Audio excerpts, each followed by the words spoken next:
Kael's family banished him into endless winter, certain the Arctic night would quietly erase their unwanted heir. They never imagined the frozen wasteland would awaken the one power capable of crushing their precious legacy. At the Valeborn estate, the head of the family, Garrick, was shaking with rage. He stared at the official evaluation paper for his eldest son Kael. In this world, children from noble magic bloodlines are expected to awaken a special skill by the time they turn 16. But on Kael's paper, the result for his skill was a blank dash. His own son was a magicless failure who would bring shame to their name. Garrick slammed his fist on the table, terrifying the official appraiser. He demanded the man rewrite the paper immediately. When the confused official asked what he should change it to, Garrick leaned in with a wicked grin and whispered a plan to erase his. Later, Kael was called into his father's office. Garrick handed him the forged paper, which now claimed Kael had a skill called Pioneer. Garrick faked a smile, pretending to be a proud father. He explained that this skill was meant for developing wild, untouched lands. Garrick handed Kael the legal deed to the land, which included a neglected manor. He told Kael to leave immediately and make this frozen tundra his new home, promising to send for him later. His father was using a fake skill as an excuse to exile him, so that his younger brother Lucian could become the sole heir. He knew his father was a short-tempered man who only cared about reputation. Once alone, Kael used his secret ability, Status Open. Ever since he was a child, Kael could see his own stats and information in his mind. Looking at his status window, he saw the truth. His father had indeed lied about the Pioneer skill just to kick him out. Kael realized his father expected him to freeze to death in the north, but he felt a surge of defiance.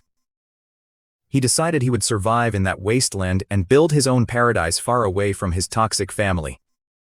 As Kael finished packing his magical storage bag, he headed toward the courtyard. On his way out, he was intercepted by his younger brother Lucian.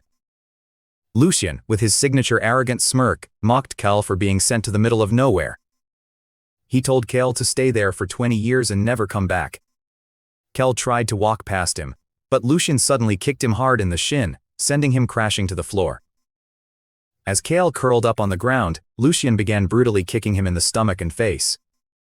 The golden child of the family stood over his brother, his face twisted with hate, admitting that he always despised Kael's calm attitude.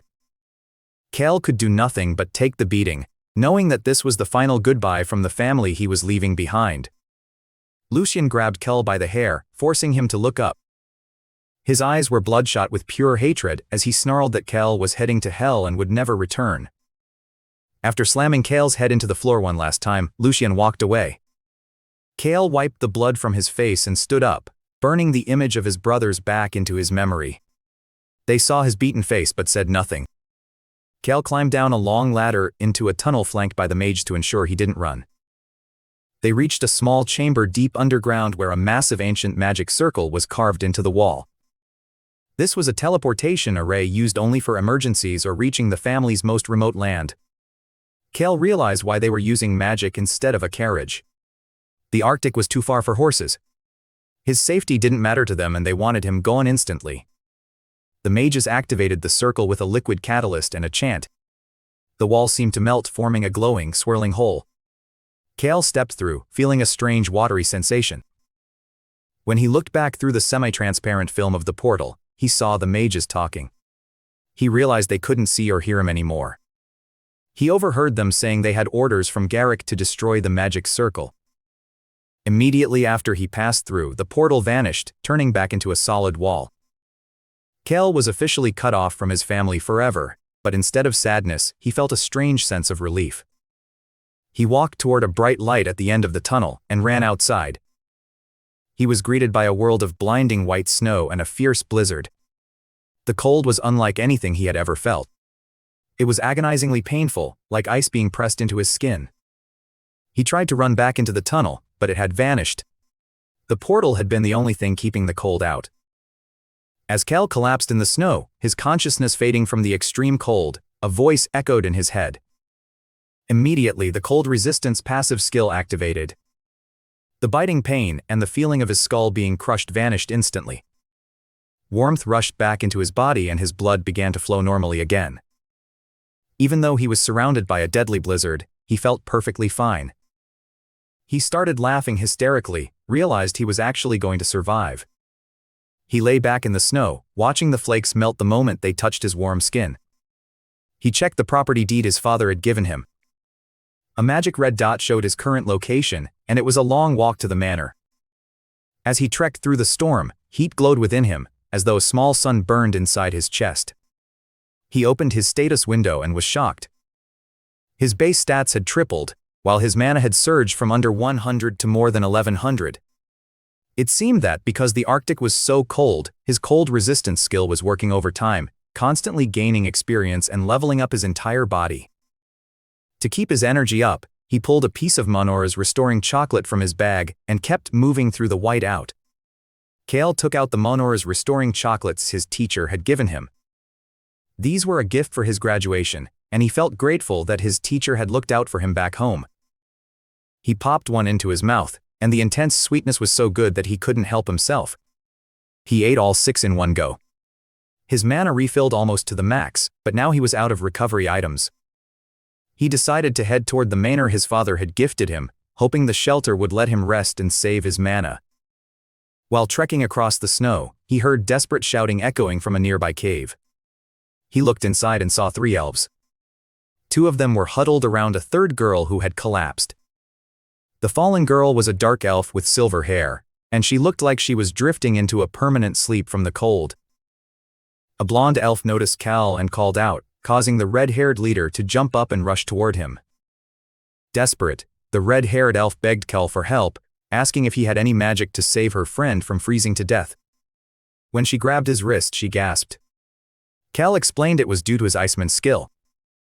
He checked his status and realized that just by walking through the blizzard, his skill had leveled up rapidly, unlocking several new ability. This skill allowed him to transfer his internal warmth to whatever he touched. Kael sat beside the dark elf and touched her forehead. He felt how icy she was and activated the skill. While warmth began to flow, it was moving too slowly to save her. Realizing he needed more surface contact to transfer heat faster, he cast aside his hesitation and pulled the girl into a firm hug. He poured his mana and body heat into her, praying she would wake up. After a tense wait, the girl finally stirred and opened her eyes. Her friends Elara and Neris cried out in relief. The girl, whose name was Lyra, regained her color and confirmed she was okay. As they waited for the storm to fully pass, the group talked. Elara, the red-haired leader, explained that they had only been in the Arctic for a month. She tried to light a small fire with her magic, but it was too weak to fight the cold. When Kael asked why they were there, the girls hesitated before showing him the slave brandings on their necks. They were owned by a merchant and had been sent to the Arctic to mine rare magic ores. Their plan was to gather enough ore to buy back their freedom when their master returned in a week. Elara had protected Lyra and Neris since they met under the merchant's control, forming a bond like sisters. Kael shared his own story, how his family had exiled him for being skillless, and how he had nearly died before his ice powers awakened. The elves were shocked to learn he had only just gained his powers as his control seemed much more advanced. Elara laughed, feeling a kinship with him since they were all struggling to survive the same harsh environment. When the sun finally came out and the blizzard stopped, the group prepared to move. Elara checked on Lyra, who was now able to walk. Elara as the protective older sister, Neris as the kind middle sibling, and Lyra as the quiet youngest member of the group. Following Elara's lead, Kael left the cave and trekked through the deep snow. Though the blizzard had stopped, the ground was buried under a thick white layer. Elara invited Kael to stay at their temporary shelter, both to thank him for saving Lyra and to ensure they had his warmth nearby in. Kael, having no attachment to the gifted manor from his father, happily agreed. He felt a strange sense of peace. For the first time in his life, he was smiling naturally away from the suffocating atmosphere of the Grey God estate. After a long walk, a large 2-story wooden building appeared in the distance. Neris explained that they had found the house abandoned and unlocked. Feeling guilty about trespassing, they had cleaned the place up and planned to leave some mined ores, and a thank you note for the owner. Kael reassured her that in such a harsh climate, survival came first, and any owner would likely understand. As they reached the front door, Kael froze. Carved into the wood next to the entrance were the words, "Grey God Family." Inside, the house was spacious and furnished with a fireplace, sofas. As they sat down, Kael pulled the property deed from his bag. The magical red dot on the map sat perfectly over the house icon. He realized this wasn't just some random shelter. This was the very manor his father had exiled him to. When Elara asked about the paper, Kael decided to be honest. He explained that the house actually belonged to the Grey God family, and as of a few days ago, he was the legal owner. The news hit the girls like a lightning bolt. Neris and Lyra rushed in with tea just in time to see Elara shaking with shock. When the situation was explained, all three elves immediately dropped to the floor, performing a deep bow to apologize for invading his home. Kael felt awkward and quickly told them to stand up. He explained that the title was just a formality from his father, and he didn't care about ownership in the middle of a wasteland. To ease their guilt and stop the stiff atmosphere, he made a proposal. He would live there with them. The girls' faces lit up and they happily agreed to the arrangement. To break the ice further, they shared the tea Neris and Lyra had prepared. While the conversation was still a bit shy, Kael noticed that Lyra, though quiet, was starting to look him in the eye more often. After tea, Elara gave Kael a tour of his new home. The first floor had a functional kitchen with a back exit. The magic stove was well stocked with low-quality magic stones the girls had mined for fuel. Upstairs, there were 2 large windowless bedrooms designed to trap heat. The girls had been sharing one room to stay warm, so Kael took the other for himself. Behind the house was a small shed used as a restroom. Neris showed off her skills by explaining how she used crushed magic stones infused with purification magic to keep the area clean and odorless. Even in this frozen exile, he realized he wasn't just surviving. He was starting a new life with people who actually cared about him. Kael noticed another small wooden shed behind the house, separate from the restroom. When he checked inside, he found a bathtub, but the girls explained they hadn't used it yet. Since the shed was just made of wood, it was far too cold to strip down and the water would freeze or lose its heat. Kael agreed that until they found a way to heat the space, a bath was out of the question. As they headed back inside, Kael confirmed he would take the western bedroom. Elara mentioned that they had been using the eastern room because it felt slightly warmer, though she couldn't explain why. She laughed, admitting she was jealous of his Iceman's skill since he didn't have to worry about the temperature at all. Kael felt happy that the initial tension of him being the landowner was fading, replaced by a comfortable friendship. In the dining area, Neris and Lyra prepared a welcome feast. The table was spread with nut soup, berries, roasted meat, and white fish, all gathered from the surrounding wilderness. Kael was amazed by their survival skills, as he had grown up having every meal handed to him. Elara and Neris gave the credit to Lyra, calling her the best hunter and gatherer among them. Lyra turned away, her ears flushing red with shyness at the praise. During dinner, Kael proposed helping them mine magic ores. He wanted to learn how to survive on the land and offered to split the findings equally. The girls protested, feeling they owed him for the housing, but Kael insisted that a 4-way split was the only way he'd feel comfortable. Elara eventually agreed, and they sealed the deal with a firm handshake. She was startled by how warm his hand felt, sparking a moment of genuine laughter among the group. Exhausted from the long day, Kael headed upstairs to sleep. He drifted off quickly but was woken later by a soft knock. He opened the door to find Elara, Neris, and Lyra standing there, bundled up in heavy outdoor layers. Lyra was so wrapped in clothes, she looked like a little round snowman. Elara apologetically explained that the blizzard outside was making the house unbearably cold, and they couldn't safely keep a fire going while they slept. They asked if they could sleep in his bed to share his natural warmth. Kael realized that without his help, they might actually freeze during the night. He agreed, and the 3 girls quickly shed their heavy coats and climbed into the bed with though Kael was flustered by the sudden closeness.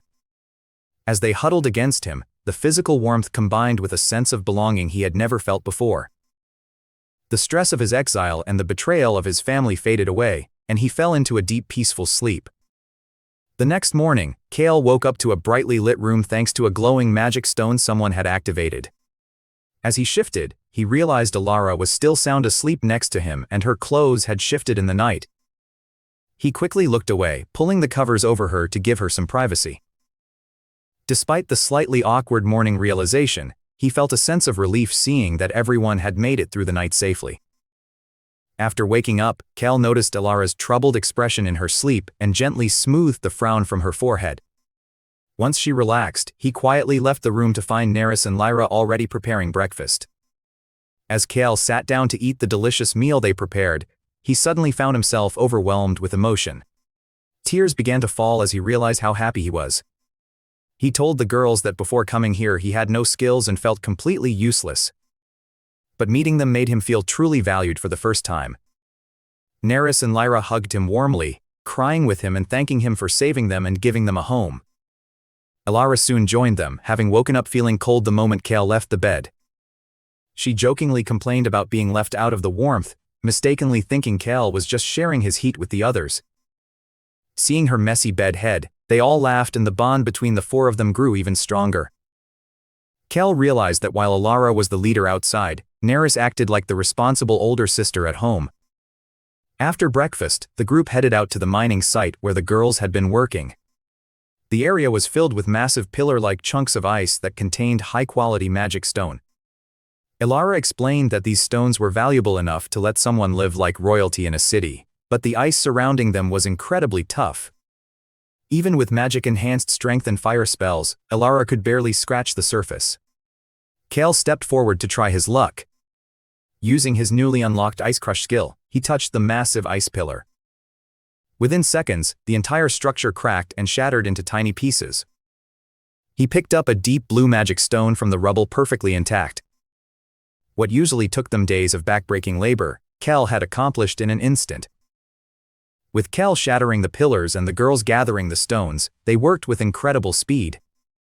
Their magical storage bags filled up quickly, reaching their limit because of the intense mana packed inside the crystal. Realizing they had gathered a massive fortune in just one morning, they decided to head back to the mansion to sort through their haul.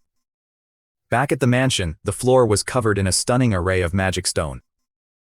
Even though Kael wasn't an expert, it was clear these were rare treasures. Unlike the small stones sold in the capital, these were 5 to 10 times larger and radiated intense energy. Elara and Neris were as excited as kids in a jewelry store. Realizing that just a few of these stones, like the crimson stones or the rare frost ice gems. While the girls celebrated, Lyra tugged on Kael's sleeve and whispered that she found a stone she liked. She held out a small pitch-black stone. It was tiny and likely had very little market value. But Lyra didn't care about the money. Touched by her innocence, Kael patted her head and agreed it was a great find, feeling his exhaustion melt away just by talking to her. As Neris headed to the kitchen to start dinner, Kael stepped outside to the backyard. He went toward the small shed that housed the bathtub. Even though the girls offered to use purification magic on him so he wouldn't have to bathe in the cold, he filled the ceramic tub with ice and used his heat skills to melt it. Even if he made the water boiling hot, the girls would freeze the moment they stepped out of the water. Kael decided to use his ice crafting skill to solve the problem. He focused on the deep snow and commanded it to move, slowly, building a massive pillar twice his height. He then used ice condensation, visualizing a giant hand squeezing the snow until it became rock-hard solid ice. The process was mentally draining and consumed a lot of mana, but when he checked his status, the Arctic environment was forcing his powers to grow at an insane rate. Next, he used Ice Break, but instead of shattering the whole thing, he worked carefully to hollow out the center of the pillar. By alternating between condensing the ice and precisely breaking it, he created a sturdy ice dome. Inside, the space was cramped but large enough for a private spa. To move the heavy bathtub into the dome, Kael tried a new skill, Ice Golem. He manifested 5 small snowmen-like golems to do the heavy lifting.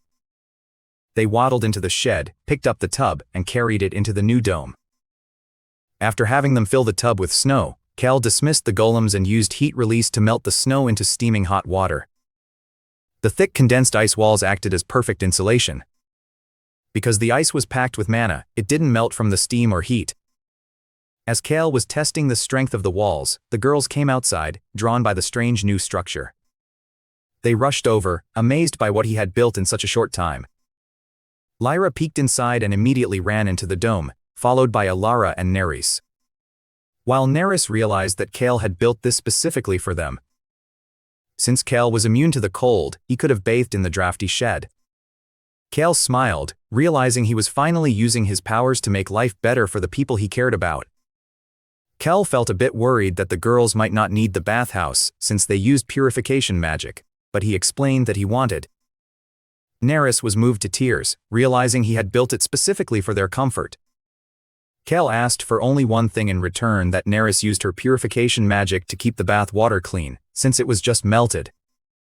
She happily agreed, proud to be of help. Elara and Lyra were so excited that they wanted to jump in immediately.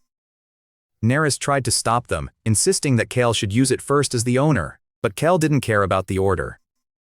Elara jokingly suggested they all go in together since Kael always talked about being fair and equal.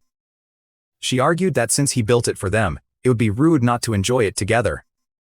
Kael was a bit stunned by the proposal, but seeing their sparkling eyes, he couldn't say no. The bath was a success, and Kael felt a deep sense of happiness seeing the girls so relaxed. Afterward, they sat down for a dinner of soup and berries. Neris apologized because the portions were smaller than usual. Kael realized that having an extra mouth to feed was straining their supplies. When he asked how much food was left, Lyra looked down sadly and Neris admitted they were almost out. Since Kael had helped them mine a massive amount of magic ore in just one day, more than they usually found in months. The next morning, Kael woke up sandwiched between Lyra and Elara. He quietly slipped out of bed to find Neris already cooking. He noticed she wasn't wearing her heavy winter layers and asked if she was cold.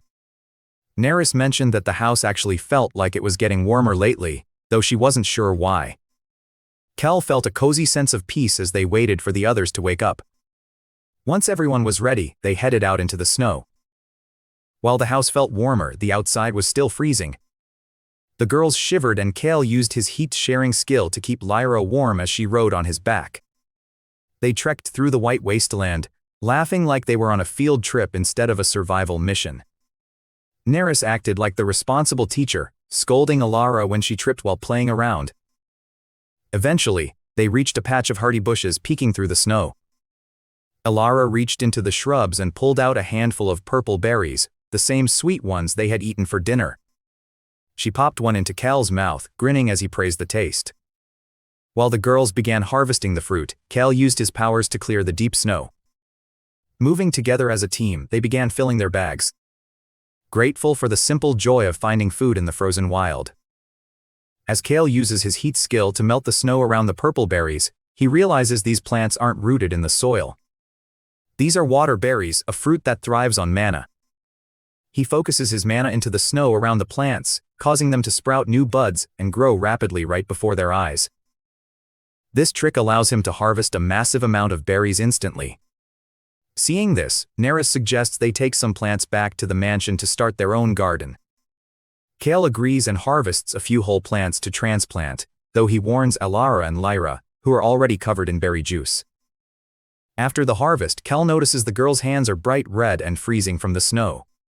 He takes their hands one by one, using his skill to warm them up. While they are used to bathing and sleeping near him, this simple.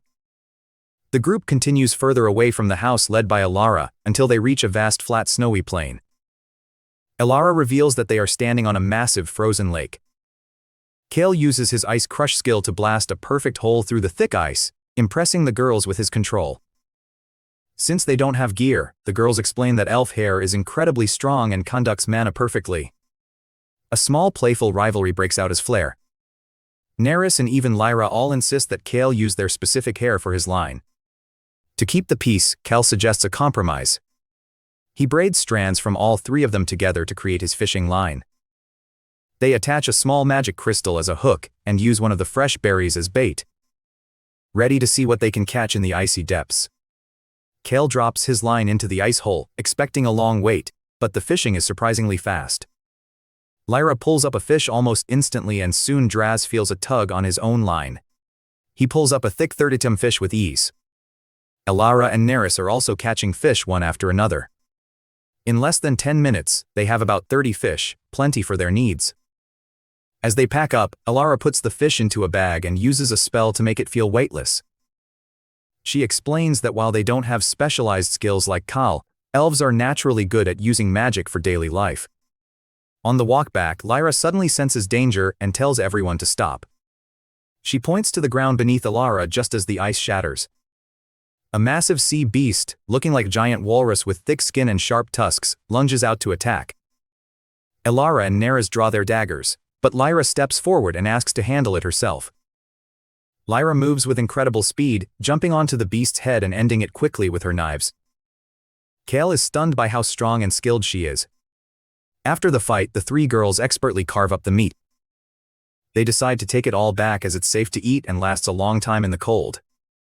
Kael uses his ice skill to keep his portion of the meat frozen so his body heat doesn't spoil it. Back at the mansion, everyone is exhausted but happy. While Emura makes tea and Elara steps away, Lyra climbs onto Kael's lap and asks for a hug because she's cold. Kael uses his heat skill to warm her up. He notices his mana capacity has grown again, and the skill feels more efficient now. He praises Lyra for her bravery during the hunt, which makes her shyly happy. The group enjoys hot tea and fresh berries together. Later, they head to the bath and have a feast with the sea beast meat. Kael realizes that this simple life, working together, eating well and sleeping safely, is better than anything he experienced back in his old noble life. Over the following days, they continue to explore the surrounding areas, and Kael marks the map with all the spots where they find valuable crystals. Feeling truly content with his new family, Kael realized that his map marking wasn't just for fun. He was secretly worried about what he would do once the girls left. He discussed with Neris how his ice skills, which were useless in the city. He felt like his past bad luck was finally being repaid with this new life. The group had plenty of food thanks to their combined efforts. Neris was a genius at finding and cooking edible plants. Elara provided leadership and fire magic, and Lyra handled the heavy fighting. Kael contributed by using his skills to make their lives easier. Through constant use of his Iceman ability, Kael noticed his physical strength and mana had increased significantly. He was no longer the weak noble he used to be. He was now strong enough to survive as an adventurer on his own. Kael insisted on giving them 3-4 of the magic crystals they had mined despite their protests. They traveled a long distance to a nearby village where merchants gathered to trade with local. The village was a collection of raised wooden huts, and the group headed to the largest building to find the girl's master. Inside, the place was packed with villagers and city merchants. While the girls searched for their owner, a merchant noticed the crystals Elara was carrying. Kael allowed her to show one, and the merchant's eyes nearly popped out. He recognized it as a rare frost jewel stone. He tried to lowball them by offering 300 gold, claiming better stones existed in the city, but his obvious excitement gave him away. Suddenly, other merchants jumped in, sensing the stone's true value. The price quickly spiraled out of control, jumping from 600 to 750. Realizing the girls had a whole bag of these rare treasures. Just as Kael was wondering how to handle the chaotic bidding war, a loud, harsh voice cut through the crowd. A large, mean-looking man pushed his way through the merchants. He looked at the group with a greedy expression and announced that the elves were his slaves and no deals could be made without him. The merchant reached out and snatched the bag of crystals from Elara's hands.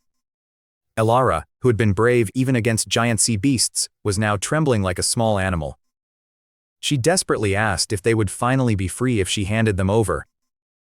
He told her that she was just a tool, a slave, and that a tool has no right to own anything. He threatened to punish them once they returned home and demanded that Neris and Lyra hand over their bags as well. All three girls looked completely broken, showing the same hopeless expression Kael once had when his own father exiled him. The man turned to the crowd of merchants, greedily announcing he would soon appraise the stones for sale.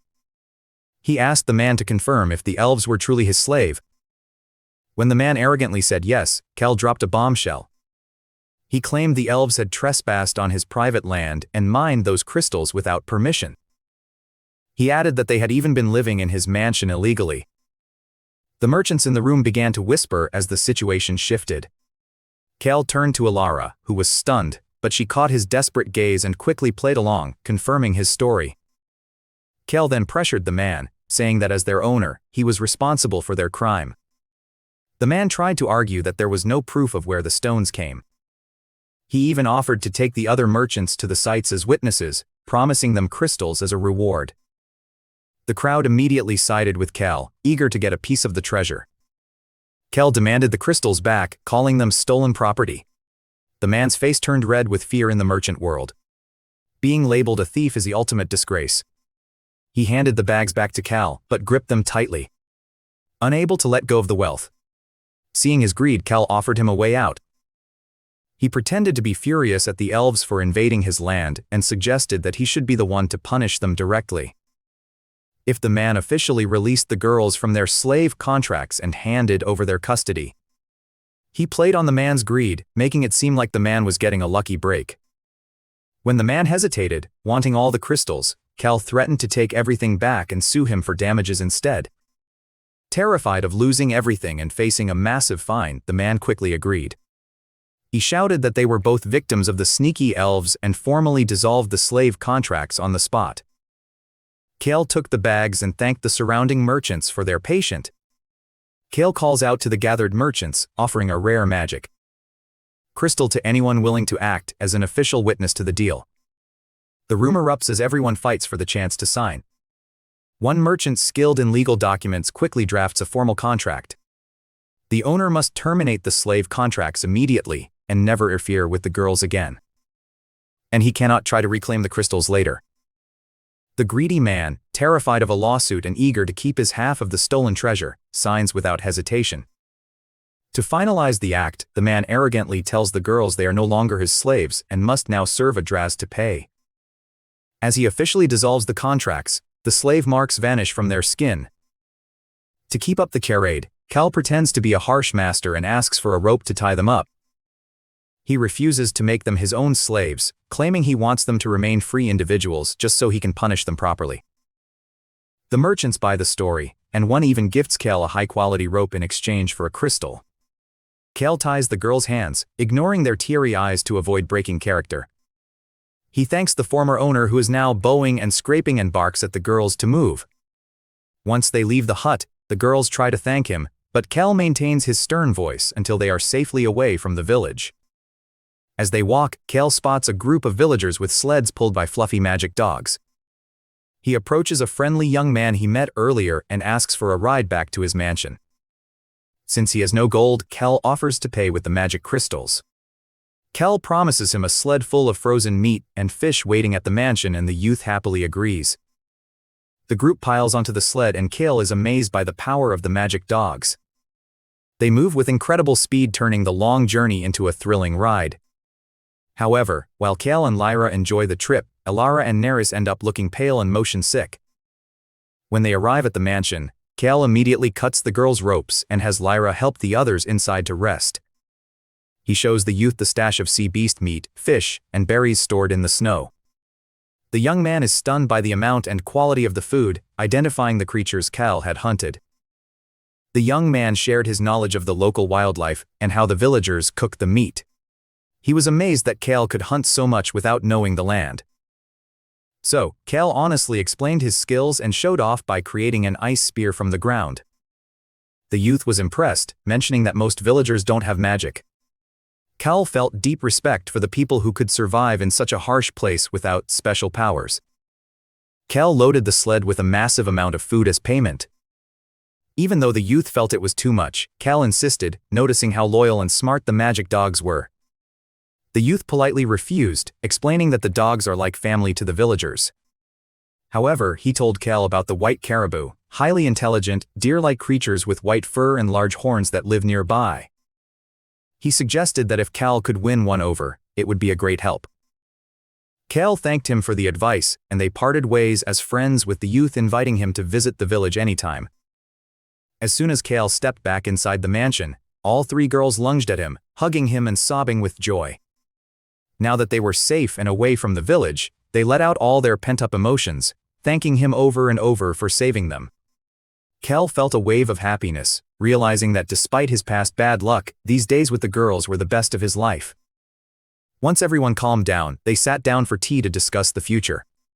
Kael told them they were finally free and asked where they wanted to go or if they had homes to return to. The girls insisted that since Kael saved them, he was their new master and they would follow his orders. Kael firmly rejected this, explaining that he didn't save them to own them. He told them how much they had helped him survive and learn about the land, and that his actions were just a small way. He encouraged them to live however they wanted without being bound to anyone. To give them space to think, Elara suggested they separate for a while. She went outside while Neris and Lyra went to their rooms to reflect on their true desires. Kael sat alone in the living room, realizing how empty and quiet the mansion felt without them. After some time, they all gathered back in the living room. Elara spoke first, admitting that her original home was burned down long ago, and she had no family left except for Neris, Lyra, and Kael. She confessed that even though she tried to think of a new path, she couldn't imagine a future where they weren't together. She asked Kael if she could stay at the mansion, though she promised to respect his wishes if he wanted to be alone. Neris and Lyra immediately agreed, crying as they explained that they didn't want to be anywhere else. They genuinely loved the life they had built together. Kael looked at them and nodded, feeling a huge sense of relief. He admitted that he felt the same way, having been thrown away by his own father. He had no home to go back to either. Kael, Elara, Neris, and Lyra shared a long group hug, crying until their eyes were swollen. The weight of the past was finally gone, replaced by a deep sense of relief. That night, they celebrated with a massive feast, laughing at each other's tear-stained faces before falling into a peaceful, fearless sleep. Meanwhile, back at the merchant village, the elves' former master, Varric, wore a smug smile. He believed he had outsmarted Kael by keeping half of the rare crystal. He thought he had avoided a lawsuit and gotten rid of useless slaves while gaining a fortune. He began shouting to the remaining merchants, offering his stones at a special high price. The other merchants looked at him with pure disgust. They realized he was a greedy scammer who had tried to frame his own slaves. No one wanted to do business with him. One merchant even muttered under his breath, calling Varric a thief. Varric exploded in rage, demanding apologies and money for the insult, but everyone ignored him. When it was time to leave, the merchants began loading into sleds. Because Varric was so hated, no one wanted to sit near him. He was forced onto the very last sled with 3 other merchants who couldn't find another spot. As the sled sped away from the village into a sudden snowy haze, suddenly the sled swerved to avoid an obstacle. Since he wasn't holding on, Varric tumbled off and rolled into the deep snow. The merchants and the village drivers saw him fall. But when the driver started to slow down, the other merchants told him to keep going. They had an unwritten rule not to interfere in each other's fights, and since no one liked Varric, they decided to leave him behind. The sled vanished into the whiteout, leaving him alone in the freezing wilderness. Varric refused to give up, driven by his greed for the crystals. He began trekking through the snow following the sled tracks. He managed to walk a long distance until he reached a patch of exposed ice. He slipped and fell, spilling his precious stones everywhere. As he scrambled to pick them up, a massive shadow loomed over him. The ice shattered as a giant sea beast, the same kind Lyra had killed earlier, emerged from the depth. Aurelia's frozen terror, staring up at the creature's bloodshot eyes and sharp tusk. Without anyone to protect him, his greedy life ended in a final lonely scream that echoed across the frozen wasteland. The next morning, Kael and the girls woke up feeling refreshed. Over breakfast, they discussed their next move. While they had plenty of food, Kael wanted to trade some crystals for supplies like spices and household goods. However, he didn't want to go back to the village and risk running into the cruel merchant again. Neris mentioned a larger trading city far away, but Elara warned that it was a long journey on foot that would require camping out in. Kael hesitated, wondering if it was worth the risk since they didn't have an urgent need for supplies. As they weighed their options, the group sat in their cozy living room, enjoying their first true day of freedom. Kael decided that even though he had already given some minerals to the merchants, since the walk to the big city was too far, he came up with a plan. Using his powers, he created a large, sturdy sled made of reinforced ice, complete with a safety rim and warm blankets. To pull the sled, Kael summoned 6 ice golems from the snow. The girls were amazed as they hadn't seen his golem summoning skill before. However, as they prepared to leave, Elara and Neris looked pale. They were still traumatized by their rough experience on the dog sled the day before. Despite their fear and motion sickness, they insisted on coming along Elara, because she was the best navigator, and Neris because she knew exactly. They set off toward the trading city of Sita's shop. Kael sat in the middle to share his body heat with Elara and Neris, who were both terrified and clinging to him tightly. Meanwhile, Lyra sat at the front, completely unfazed and enjoying the view. As they traveled, Elara and Neris's condition worsened until they were barely conscious. Kael was about to stop the sled for a break when Lyra suddenly told him to stop. While the other two girls stayed on the sled under the protection of the ice golems and a cold resistance spell. They found something buried deep under the snow. Kael cleared the area to reveal a migratory dragon. The massive creature appeared to be frozen, but Lyra sensed a faint flow of magic. Kael decided to use his heat-sharing skill to try and warm the dragon up, hoping to revive it. Kael clung to the dragon's massive body, pressing his warmth against its cold skin and praying for it to wake up. After a moment, the dragon's heavy eyelids opened, revealing glowing divine eyes. Lyra walked right up to the beast and leaned into its ear. Kael was worried, but Lyra calmed him down, explaining that she could understand the dragon's language. She translated for Kael, saying the dragon had been separated from its group and wanted to thank him for saving its life. When the dragon offered a favor in return, Kael asked if it could fly them to the trading city of Sita's Shab. The dragon roared in agreement and let them climb onto its back. Kael sat at the back, holding onto Elara and Neris, who were still unconscious and sick from the previous sled ride.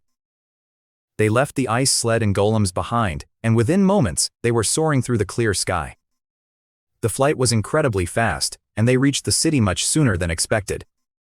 After landing outside the city gates, Lyra gave the dragon a goodbye hug.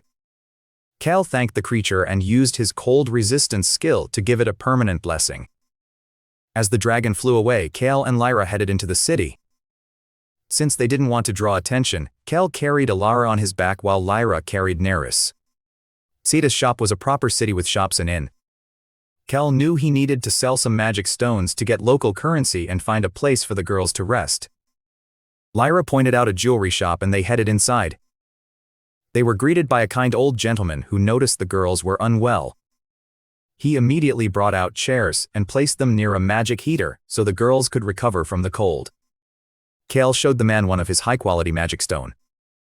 The jeweler was impressed by its quality, showing much more honesty than the greedy merchants from before. However, he explained that his shop didn't do direct buyouts. He advised Kael to go to the Adventurers' Guild, explaining that even newcomers could easily register there and sell material. Since Elara and Neris were in no condition to move, the jeweler kindly offered to let them rest in his shop. Kael left Lyra to guard them, knowing her strength would keep them safe.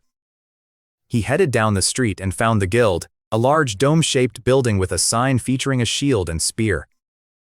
Inside, the guild was bustling with adventurers in thick furs and carrying weapons. A beautiful staff member named Lyra noticed Kael looking around and asked if he needed help. When Kael explained he wanted to sell something and showed her a magic stone, her face lit up with excitement. Lyra ran to a counter and explained how things worked in the city. Since he wasn't a professional merchant, he didn't need to join the merchant guild and pay monthly fees. Instead, he could register with the Adventurers Guild for a one-time fee. This allowed anyone visiting the city to trade goods legally and safely. Kael liked the idea but realized he was out of cash. They could simply deduct the registration fee from the value of the items he was selling. Kael signed the contract, received a magic guild card for identification, and completed his registration. When Kael pulled out his bag of magic stones, Lyra was shocked. She hadn't expected him to have so many high-quality minerals. She carefully inspected each one using a magic tool. After the sale, Kael walked away with 2 million gold. To put that in perspective, the fanciest hotel in the city cost about 20 gold a night, so he was officially rich. He learned that the guild also acted as a bank and a security force using strong adventurers to keep the city safe. Lyra even gave him a map and recommended some good affordable inns. Kael felt relieved knowing he could easily afford a long stay for his group. Kael headed back to the jewelry shop to pick up the girls. He felt grateful to the old jeweler for being so kind to them and wanted to buy something from him as a thank you. As he approached the shop, 2 bearded men suddenly sprinted past him, looking terrified. Right behind them was Lyra, shouting for Kael to catch them. Without hesitation, Kael used his ice magic to create a massive pair of hands out of the frozen ground. The hands snatched the 2 men right out of the air. Lyra caught up and explained that the men had tried to steal jewels from the shop. Kael brought the tied-up thieves back to the guild on an ice sled. Lyra was stunned to see him return so quickly with 2 criminals in tow. After the guild staff took the thieves away, Kael and Lyra returned to the jewelry shop. Kael then asked to see some dark stone, which the jeweler explained were rare black gems with a mysterious glow. The jeweler was so happy to talk about his favorite gems that he offered a valuable pendant for free as a reward. Kael refused to take it for nothing and insisted on paying a discounted price, wanting to truly support the man's business. Kael checked on Elara and Neris, who were still unconscious and looking rough from their earlier ride. He realized he could never use the ice sled with them again and would have to walk back home. He moved everyone to a comfortable inn recommended by the guild. While the 2 girls rested, Lyra assured Kael that their magic was just a bit messy and they would recover with time. Feeling relieved, Kael pulled out the dark stone pendant he had bought.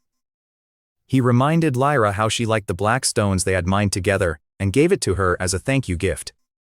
Lyra was so happy that she tackled him into a hug and refused to let go for a long time. By the next morning, Elara and Neris finally woke up feeling like themselves again, apologizing profusely for being out of commission for so long. The next morning, Elara and Neris finally woke up feeling much better.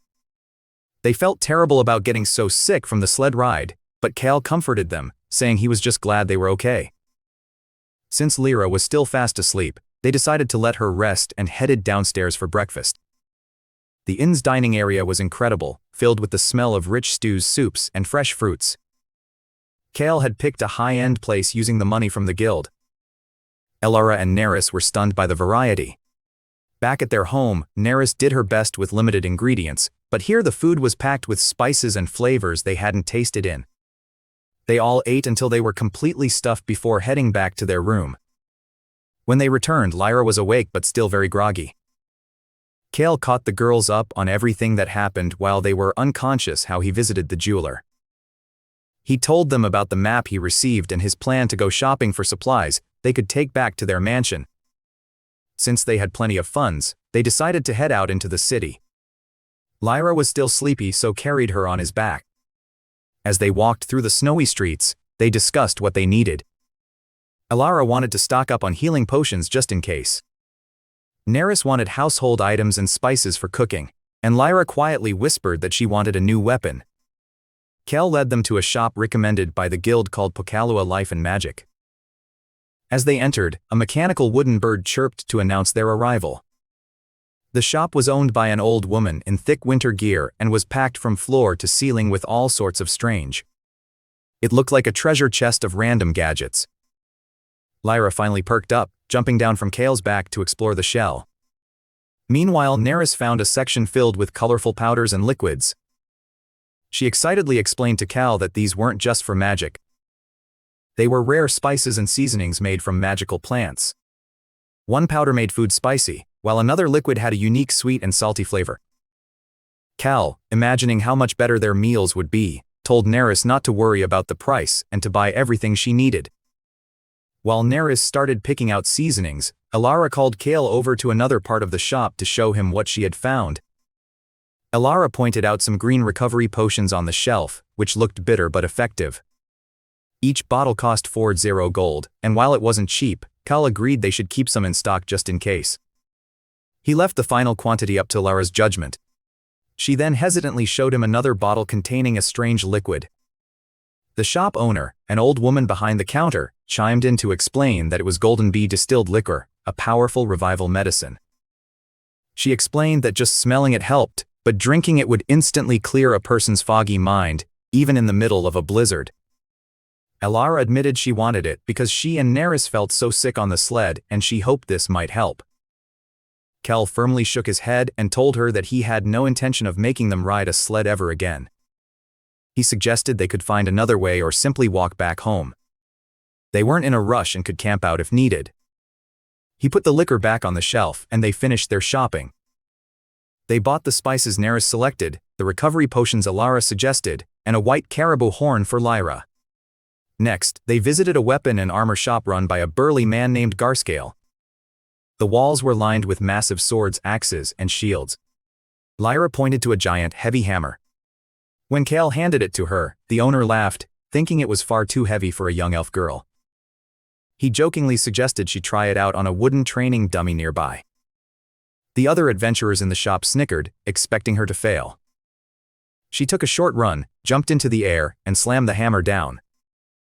With a massive crash, the wooden dummy was completely flattened. The shop owner stood there in shock with his mouth wide open. Embarrassed by the destruction, Kael quickly apologized and offered to pay for the damage, but the owner was too stunned to even respond. The group quickly left the shop with Elara bursting into laughter once they were outside. Neris tried to keep a straight face, but was clearly struggling not to laugh too. When asked if they needed anything else, Neris mentioned she didn't see any magic tools she wanted. Inside, the shop felt like a cozy circus tent with red carpets and animals everywhere. 3 kittens immediately greeted them, followed by a friendly white bear cub that started circling Kael's leg. Kael explained their problem to the owner, Torin. The girls got terrible motion sickness on the dog's sled, and he wondered if a horse or a large bird would be better. Torin explained that for many elves, the issue isn't just the sled, it's the feeling of being off the ground or the dizzying speed. He suspected that if they couldn't handle the sled, they probably wouldn't handle other mounts either. Elara and Neris looked defeated, but Kael comforted them, saying it was good to know the truth.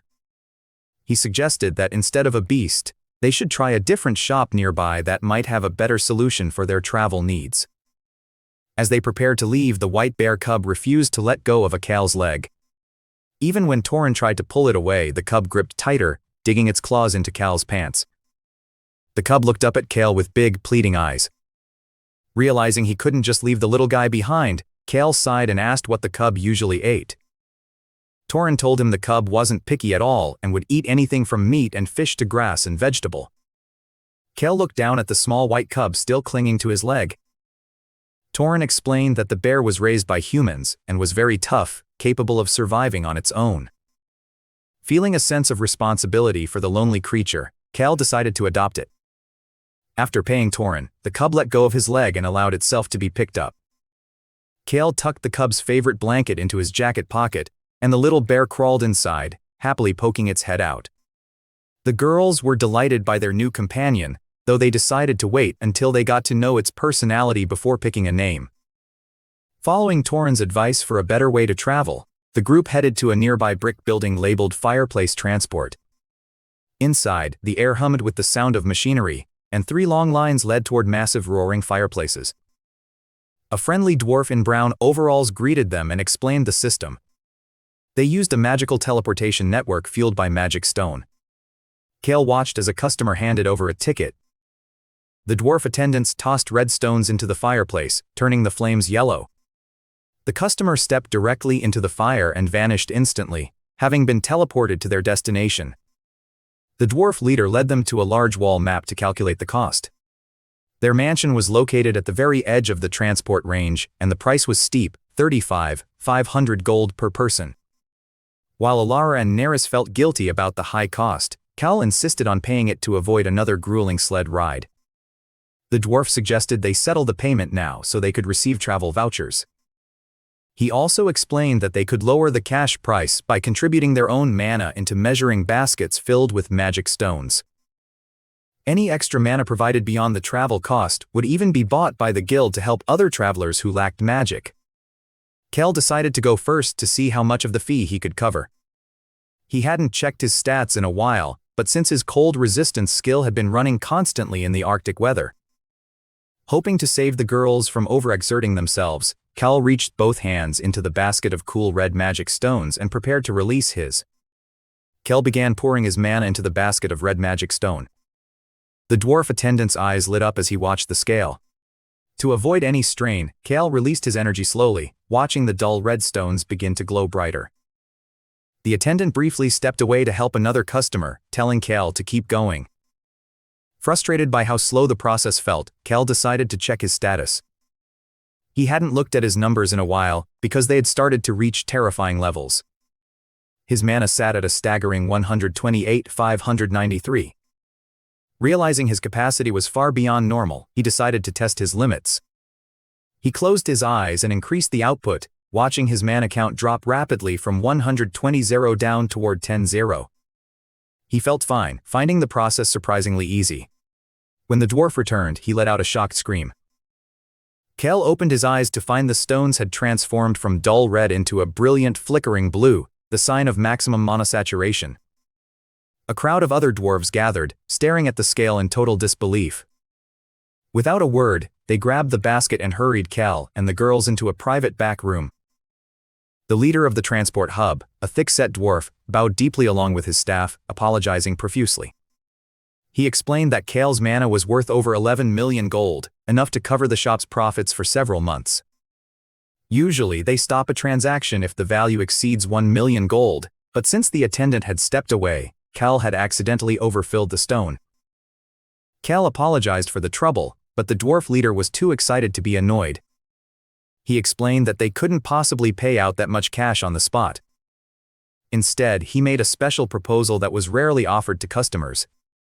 Kael asked for a moment to discuss it with the girl. They left the shop to pick up their luggage from the inn, using the walk to talk it over. Elara and Neris were incredibly excited, calling it an amazing deal, while Lyra simply stared at Kael with sparkling eyes, amazed by his power. He felt like he had caused a scene by showing off his mana, and wasn't sure if he should accept such a massive favor. Seeing his conflict, Neris and Elara claimed they needed to do some last-minute shopping for clothes and supplies to kill time. Lyra took Kael by the hand and led him along, sensing his hesitation.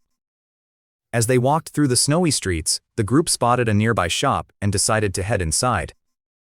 The group entered a shop simply labeled Cloyer, filled with everything from basic towels to everyday wear.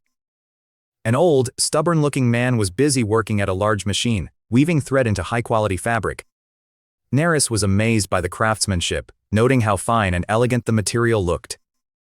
When Kael asked Neris if she wanted to buy some clothes, she hesitated and said she didn't really need anything. Elara stepped in and explained that Neris only suggested the shopping trip to give Kael time to think about the transport deal without feeling rushed. Kael realized he had been so stuck in his own head that he didn't notice their kindness. He thanked them and insisted they all buy what they needed, especially since they were low on supplies like bedding and undergarments. After stocking up on clothes and gear, which they stored in a new magic bag. Back at Fireplace Travel, the shop was less crowded. They were led to the back to meet the leader, a sturdy dwarf. Kael officially accepted their proposal, much to the relief of the staff who were worried about the shop's survival after the massive energy payout incident. He explained that because of his unique constitution, he naturally accumulates massive amounts of magic power that he usually has no use for. He offered to provide free energy to the shop whenever he visited in the future. The dwarf leader refused to take it for free, fearing trouble from the merchant guild. After some back-and-forth haggling, they agreed that the shop would buy Kael's magic at 1/10 of the usual price with a daily limit. With the deal sealed, Kael shook hands with the leader. The group was then led to a fireplace for their journey. Unlike other customers, the staff didn't need shovels. They simply tossed a few of Draz's maxed-out magic stones into the fire. The flames instantly turned a fierce, brilliant blue. Kael felt a bit nervous looking at the intense fire, and Elara teased him for being scared. He joked back, reminding her of how she acts on a sled, and then jumped into the flame. To his surprise, the fire wasn't hot. It felt cool and made his body feel weightless. The 3 girls and 2 dwarf guides followed close behind. As part of the secret deal, Kael had received 2 major things. As they traveled through the magical flames, the world blurred. Suddenly, the view cleared and Kael found himself looking down at his own mansion from high in the sky. Wrapped in blue fire, he felt like a falling star as he descended toward the snowy ground below. As Kael landed on the snow, the feeling of weight returned to his body and the blue flames vanished. Elara, Neris, and Lyra appeared right behind him, followed by the 2 dwarf guides. Standing before his large mansion, Kael felt a sense of relief to be home. He invited the dwarves inside, but they stopped at the door with confused looks. One of them pointed out that the house didn't have a lock. Kael explained that since the place was abandoned for so long, and nobody really visits this remote area, he never bothered with one. In fact, if the door had been locked when he first arrived, he might never have met the 3 elf girls. The dwarves insisted on fixing this immediately, explaining that their leader had instructed them to go above and beyond for Kael. They pulled out small hammers and a chunk of silver metal, claiming that making a magic lock was as easy as eating breakfast. While they started working outside, Kael told the girls to head in and get settled. He handed the small white bear cub he had been carrying to Lyra, who happily took the quiet fluff ball into the kitchen. True to their word, the dwarves finished in minutes. They had installed a metal plate shaped like a lion's head high on the door. They explained that while they were shaping the metal, they had a Kael and the girls touch it to register their magic signatures. Now, the door would only open for the four of them. To prove it, Kael opened the door easily. But when the dwarf tried with all his strength, the door didn't budge an inch. After securing the front door, they quickly added a similar magic lock to the back kitchen door before moving on to the main task. Inside the living room, the dwarves admired the mansion. Kael offered them tea, and while Neris and Lyra prepared it, the dwarves inspected the existing fireplace. They confirmed it could be converted into a magic transportation hub, while still functioning as a regular heater. One dwarf noted how warm the house felt despite the fireplace being cold. Kael explained his Iceman's skill, which he gained during his exile. It allowed him to maintain his body temperature, and lately the effect had grown strong enough to warm the entire mansion. The dwarves were impressed, noting that he technically didn't even need a fire to stay cozy. Neris and Lyra brought out tea, which the dwarves gulped down instantly, much to the shock of Elara, who was sensitive to hot drinks. The two craftsmen got to work and finished the conversion before Elara could even finish her cup. The fireplace was now slightly larger, though still small enough that they would have to crouch to enter. The dwarf pointed out a needle-like dial on the left edge of the fireplace that looked like a compass. He explained that this was a registration-type system rather than a manual one, meaning specific destinations are preset. The two dwarves explained that the magic fireplace is currently set to registration mode, which allows for up to 8 preset destinations. They pointed out that they had already programmed the city of Sitashabik and Yanit village. Kael agreed, thinking it was good to have the village saved just in case, even if they didn't plan on going back. To test the connection, one dwarf prepared to make a trial run. He filled the fireplace with the blue magic stones Kael had charged earlier. He explained that while 3 or 4 stones are enough for a trip to the city. He also handed over some parchment with clear diagrams and instructions so the group would never get lost or stuck. Since Kael didn't have fire-starting tools, Elara used her magic to light the hearth. The red flames quickly turned into the familiar intense blue fire. The dwarf set the dial to Sita's shop and jumped in, vanishing instantly. The fire went out right after he left, a safety feature that ensures the flames don't stay active when not in use. While waiting for him to return, the second dwarf stayed behind to finish explaining the setting. A few minutes later, a knock came at the front door. It was the first dwarf who had successfully traveled to the city and walked back through the transport hub. With the job done, the dwarves used their own travel stones to head back to their shop. Now they had an easy way to sell ores and buy supplies whenever they wanted. Over the next few weeks, life at the mansion became peaceful and comfortable. They wore the high-quality clothes they bought in the city, and spent their days fishing, gathering plants, and taking walks with Momo. The crops Kael planted around the mansion grew rapidly thanks to his magic and the hardy nature of the local seeds. Neris's cooking reached a new level as she experimented with spices and ingredients they brought back from their frequent trips to Sita's shop. The group became pros at using the magic fireplace. Every time they visited the city, Kael would stop by the dwarf shop to sell some of his excess magic. Even though he charged them a low price, the sheer amount of energy he provided meant he was getting richer with every visit. One afternoon, Kael and Elara went ice fishing at a hidden spot near the city. Momo tagged along, clinging to Kael's leg. When Kael caught a large fish and offered it to the cub, Momo turned his nose up at it. Elara laughed, catching a much smaller fish, but Momo wasn't interested in that either. As the sun began to set, they headed back to the city to grab some yet milk a rich. After a quick stop at the dwarf shop to sell magic, they used the fireplace to return home. They were greeted by Neris and Lyra, who were already preparing dinner. After everyone took a bath together, including Momo, who loved the water, they sat down for a meal. Neris had made a thick creamy stew using the fresh yolk milk they just bought. The food was so good it made Kael smile, feeling completely content with his new life and the family he had built in the middle. The dinner was a happy one, and after finishing the meal, Kael thanked Lyra as she served him tea with Momo the bear cub. Kael turned to the girls and mentioned that he wanted to visit Yanit's village the next day. The mood in the room instantly shifted since that village was where the slave merchant usually visited. The girls clearly had bad memories of the place. Elara tried to hide her nervousness and asked if he had specific business there. Ad explained that since the magic fireplace was now set up, he just wanted to test the connection. However, his real reason was to find out when the merchant was scheduled to return, even though they didn't need to sell ores anymore. He wanted to know the merchant's schedule so he could make sure the girls were safely away in the city whenever that man was around. Kael insisted on going alone to keep them safe.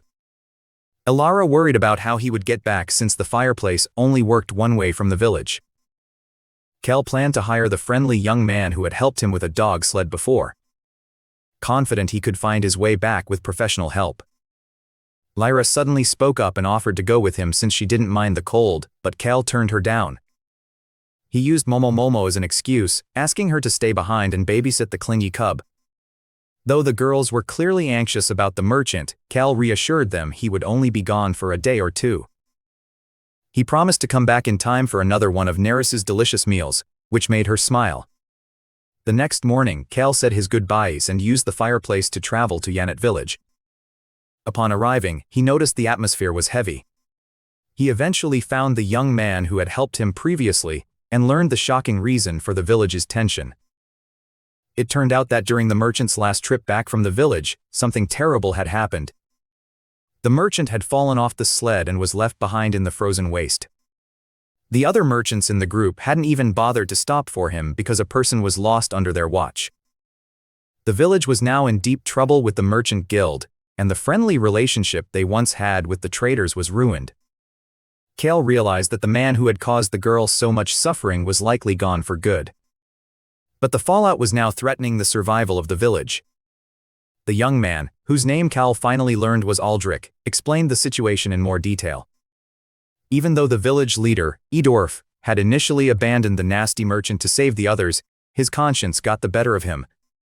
He went back alone, rescued the man from monsters, and brought him to safety. Instead of being grateful, the merchants started infighting, blaming each other for the accident. This drama led to the merchant guild cutting ties with the village entirely, leaving the locals without a steady supply of food or fuel. Kael realized that the hated merchant was almost certainly the same man who had enslaved the girls. He felt a bit responsible, thinking his move to win over the other merchants with magic ores might have isolated the man further. For him and the girls, the merchants never coming back was actually great news. It meant they were finally safe from that man. However, seeing how much the village was struggling for basic survival, Kael couldn't just walk away. Kael offered to help by providing food and fuel stones from his own stash. Aldrich's face lit up. To figure out a deal, Gelard led Kael to meet the village chief. They arrived at a simple wooden house where they met the chief, a 16-year-old girl named Aveline. She had striking white hair and skin with deep gray eyes that seemed to see right through people. The village was in a state of panic, and she didn't want to bring in more trouble. She told Kael that before they could trade, she needed to perform a ritual to see if he was a person the village should trust. She pulled out a thick black shell from a shell rabbit, a creature that can sense magic power. Aldrich tried to defend Kael, saying he was a good person, but Kael stepped forward and agreed to the test. Aveline asked him to place his hand on the shell. As soon as Kael touched it, the dark color washed away, turning the shell completely transparent like clear ice. Suddenly, a loud cracking sound filled the room as a massive rift split the shell right down the middle. Aveline pulled her hands back in shock, staring at the shattered shell and then up at Kael. The village chief, Aveline, bowed deeply to Kael. She apologized for doubting him, explaining that the shell ritual proved his innocence, and that the village would be honored to trade with him. They moved to a large wooden building, the same place where Kael had first met the girl's former master. Aveline gathered the villagers to discuss the potential trade.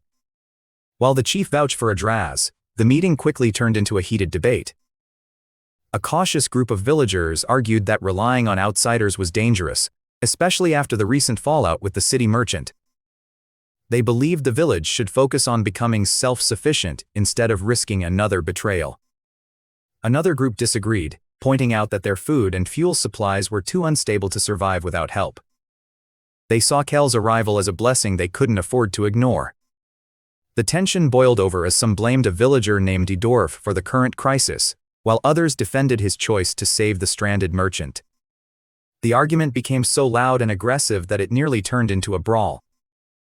Aveline finally silenced the crowd with a sharp command, reminding them that they were acting shamelessly in front of a guest. Realizing the village needed time to reach a consensus, she asked Kael to return home while they settled their internal issue. She promised to send Aldrich with a dog sled to pick him up on the third morning from then. Kael agreed, deciding to take the sled rather than explaining his magic fireplace, which might overwhelm the already stressed villagers. Aldrich drove Kael back to the mansion where Elara, Neris, Lyra, and Momo were waiting outside in the cold, anxious for his return.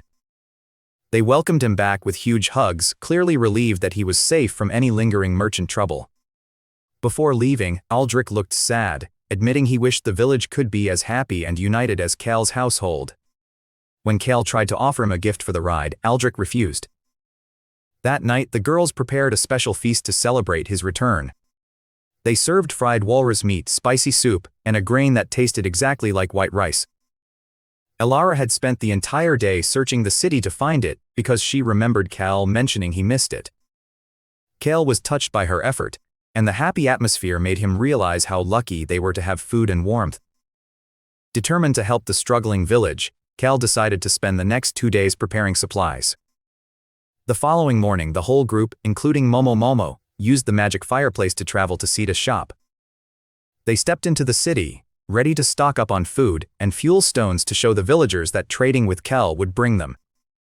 Kael and his team headed to Fireplace Transport, where they were greeted by Ho, a friendly dwarf who had become a regular acquaintance. Kael asked to see the manager, Barin, and was led to a back room where the sturdy dwarf was busy with paperwork. Kael explained the situation in Yanit village. The people were freezing and needed fuel stones, but the village was struggling to survive. He asked where he could buy magic stones similar to the ones used in the fireplaces. He explained that the shop regularly mines stones, but because transportation magic puts a heavy strain on them.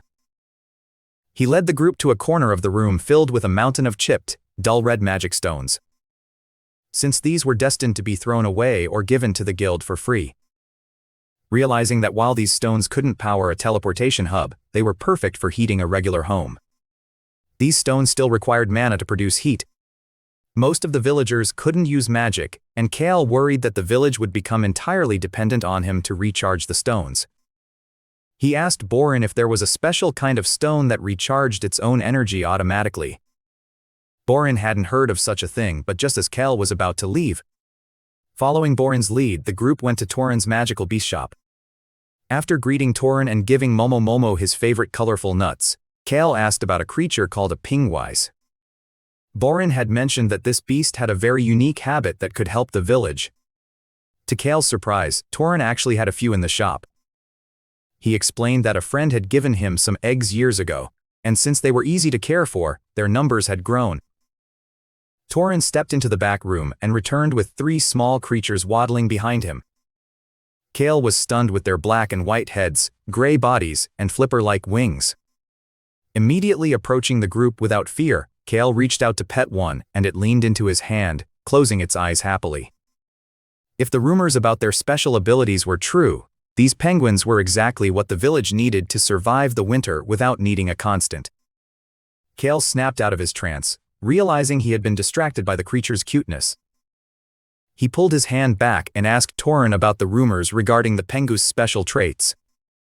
He explained the situation in Yanit village and wondered if these creatures could actually help the struggling villagers. Torin confirmed that while they aren't native to the north, pingus are commonly kept in other regions specifically for their utility. Kael looked at the little creatures again, feeling hopeful that they might solve the village's fuel crisis. Torin explained that they eat small fish, handle the cold well, and are very friendly. If treated well, they recognize a place as home and can be kept without cages. Kael wanted to buy some, but he realized the villagers hadn't officially agreed to trade yet. He planned to explain the idea to them in 2 days. However, when one of the penguses pecked at his finger affectionately, his resolve crumbled. He decided to buy one immediately as a pet, figuring he'd just keep it at his mansion if the villagers said no. Torin mentioned that for a village of 30 people, 10 penguins would be ideal. Kael imagined the village full of waddling penguins and smiled. The price was 300 gold each, making the total 3 million gold for 10. While expensive, Kael earned plenty of money by selling his excess mana at the fireplace station. So he agreed to the price without hesitation. Torin was shocked by his wealth, but Kael just brushed it off. They agreed that Kael would take one now and come back for the other 9 once the villagers gave the green light. As they left the shop, the little penguins followed Kael closely. Torin noted that the creature seemed unusually attached to him. Elara and Neris headed off to a general store called Pokaliwa to start shopping while Lyra stayed behind. She silently grabbed Kael's hand, looking a bit grumpy, which Kael interpreted as her wanting to enjoy the penguin walk with him. Over the next 2 days, the group gathered supplies in the city. Finally, the day of the trade arrived. Kael sat in his mansion petting the penguins on his lap as he waited for his ride. He felt nervous but hoped the supplies would help. Since Elara and Neris got motion sickness from dog sleds, Kael decided to go alone. He said goodbye to his friends and left Momo the bear in Lyra's care. He knew the villagers were divided about trading with outsiders, so he didn't want to bring his friends into a potentially hostile situation. Gelhart arrived with the dog sled and drove Kael across the snowy plains to Yanit. Upon arrival, Kael was taken straight to the village chief Aveline. Inside her home, Aveline bowed deeply in apology. She explained that the village couldn't reach an agreement.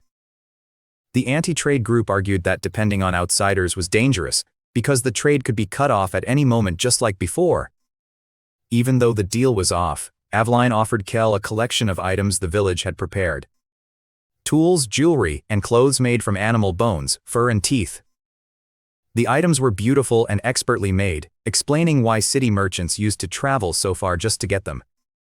Kael looked at the items the villagers had crafted, jewelry, tools, and clothes made from bone and fur. The quality was incredible, far better than anything he or his friends could make. Kael realized that even wealthy people in the city would pay a fortune for these unique designs. He saw a bone knife that Lyra would love, a necklace for Flair, and a beautiful comb that would look great in Neris's golden hair. Chief Aveline noticed his interest and told him to take whatever he wanted for free as an apology for the failed deal. Kael refused, insisting that such hard work deserved a fair trade. He asked for one more chance to convince the anti-trade group. He opened his bag and pulled out a small creature that had been quietly eating snacks inside. Aveline and her companion Aldrich looked at the bird-like monster with curiosity. Kael explained that this was a penguin, and that its unique nature would solve the village's biggest fear, the fear of becoming dependent on outsiders. As Kael explained his plan, Aveline and Gillard's expressions changed from doubt to hope. The villagers gathered in a large hut, looking suspicious and annoyed that the trade talk was happening again. Aveline addressed them, acknowledging that while they had decided against trading, the village was in a crisis. She asked them to listen to Kael's new proposal, and the room went silent. Kael stood up and spoke directly to their concern. He told them he understood why they didn't want to rely on outside food or fuel that could be cut off at any moment. Red magic stones for heat, green magic stones for fertilizer, and various plant seeds. The little penguin-like creature was so relaxed it started nodding off in Kael's lap, which softened the tension in the room. Kael explained that he wasn't giving them things that would eventually run out. Instead, he was giving them the tools to produce their own food and fuel forever. The seeds were for hardy plants that grew fast and produced more seeds for the next harvest. The red stones provided heat, and the green stones acted as fertilizer when buried with the seeds.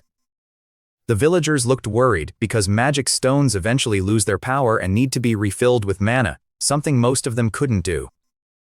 He explained that while Aveline and a few others had mana, they shouldn't have to do all the work. That was where the penguins came in.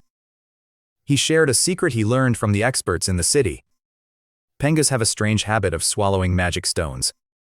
No one knows exactly why, but they do it without hesitation. After holding the stones in their bodies for a while, they spit them back out. Kael showed the villagers 2 stones, one that a penguin had swallowed and one that was empty. The stone the creature had spit out was glowing with a deep vibrant red. By simply living with the villagers and being fed small fish, these creatures would act as natural battery. Kael explained that once the penguins swallow the empty magic stones, their bodies naturally refill them with mana before spitting them back out. This meant the villagers could have a constant supply of fuel and fertilizer without needing to rely on him or any other outsider ever again. Even if the trade stopped after today, the village would now have the tools to survive on their own. The room went quiet as the villagers processed it. An old man named Buputo stood up and admitted that the deal sounded like a dream come true, but he was suspicious. He asked Kael why he would offer something so beneficial that made the village independent, rather than bringing items that run out so he could. He felt a sense of responsibility for the previous merchants leaving and simply wanted to help. He told them he didn't want their money or resources. He praised their incredible craftsmanship and their ability to survive in the harsh cold. Chief Aveline asked if anyone objected, but the room remained silent. Seeing that Kael truly cared about their well-being and respected their skills, the village formally agreed to the trade. Aveline and the villagers bowed deeply to him, and Kael felt a huge wave of relief and joy that his plan had actually worked. A few days later, Kael returned to Yanitsk with the full shipment. He brought 10 penguins, a massive amount of fuel and fertilizer stones and various seed. The villagers were overwhelmed by the sheer volume of supplies, worrying that their knowledge wasn't a fair exchange for such expensive items. They even tried to ask for less, but Kael insisted. He told them he had one more specific request if they felt the trade was uneven. A week passed and life back at the mansion returned to a new kind of normal. One morning, Kael walked downstairs to find Elara already awake and drinking tea, which was rare for her since she usually slept in. It was clear that the successful trade had put everyone in a great mood. The next morning, Kael woke up a bit later than the others. He found Elara in high spirits, laughing about how she slept like a baby because she was so excited for the day. Neris came out of the kitchen with breakfast, followed by Lyra and Momo the white bear. Even Momo was full of energy, rushing over to play with a Kael. After a quick meal, the group headed to the magic fireplace. With a flash of transportation magic, they arrived instantly at Yanit village. As soon as they stepped into the village, they were greeted by a stampede of 10 penguins. The penguin-like creatures waddled over excitedly, recognizing Kael. Elara and Neris were thrilled to see them, and even Lyra's face lit up. Kael handed out small fish he had brought in his bag, and the girls joined him in petting and feeding the friendly creatures. Aldrich soon arrived with a few other villagers. He laughed, noting that the penguins seemed to have a sixth sense for when Kael was coming with snacks. Kael asked if they had any empty magic stones, and the villagers pulled several red and green ones from their pocket to demonstrate their utility. Kael fed the drained stones to the penguins along with the fish. The creatures swallowed them without any trouble, looking perfectly happy as they acted as living batteries. Later, the group moved to the village meeting hall. This was the first time the 3 elves were officially introduced to the community. Chief Aveline bowed deeply to them, expressing her gratitude for everything Kael had done. Kael introduced Elara, Neris, and Lyra to the villagers, and even Boo popped his head out of Kael's pocket. Aveline then took the group to the back of the meeting hall to show them the progress. Thanks to the seeds and fertilizer stones Kael had provided, the village was already seeing a massive harvest. Despite the freezing snow, vibrant red and blueberries, large beans and herbs were thriving. The magic was working perfectly and the ville's food crisis was officially over. As everyone stood among the growing crops, Aveline thanked Kael again, asking how they could ever repay him. Kael smiled and told her he had actually brought something specific today and hoped the villagers would be willing to lend him their expertise. Kael pulled out several large bags filled with the meat, skins and bones of magic beasts he had hunted over the past week. Previously, he and the girls only kept the meat and let the rest go to waste. But now they had the villagers to teach them how to use every part. The villagers were impressed by the haul and immediately began sharing their expertise. That evening, the villagers demonstrated their processing techniques. They showed Kael how to scrape the remaining meat off the skins using special tools before burying the hides in the snow for a few. A crucial step in turning raw skin into durable leather. They also processed some of the bones into 6 high-quality utility knives. Kael kept 4 of them, giving one to each of the girls and keeping one for himself, noting how sharp and practical they were. Inside the meeting hall, the village elders prepared a massive stew using the meat Kael provided. Neris and Lyra joined the village grandmothers in the kitchen, learning traditional northern cooking methods. When Kael asked if they'd recreate the meal back at the mansion, Lyra nodded with total confidence. The stew was delicious, featuring a rich, bold flavor. The villagers explained that the secret was the broth made from a bird called an asbury. These birds are extremely cautious and only fly after sunset, making them hard to find. The village men invited Kael to join them on a night hunt to track the birds down. Kael eagerly agreed, noticing that Lyra was also listening intently since she doesn't get motion sickness on the sleds. He figured she would be the perfect partner for the hunt. As the dinner ended, the villagers thanked Kael warmly, offering him a place to stay for the night. Kael politely declined because he wanted to test out his final surprise. He headed to Chief Aveline's house and approached the fireplace. As he lit it, the flames turned a bright blue. Part of his deal with the village included installing a magic transportation fireplace in the chief's home. The fireplace in Chief Aveline's house was officially converted into a magical transportation hub. Aveline insisted on having it in her own home as a sign of her deep respect and gratitude toward Kael. To get the job done, Kael enlisted the help of Borin's expert dwarven technician. The same two skilled dwarves who had worked on Kael's mansion arrived and finished the installation quickly, happy to help a regular client. With this new connection, Elara and Neris, who couldn't handle the bumpy dog sled rides, could now visit Yanit's village whenever they wanted. As the group prepared to leave, Aveline looked at Kael with a kind smile and thanked him one last time for saving her village. Kael and the three elves bowed in respect before stepping into the blue flame. In an instant they were back at the mansion. With Sita Shabik and Yanit now both connected to his home, Kael's world in the north was expanding. Soon, he would even have the chance to travel beyond the frozen borders of the north itself.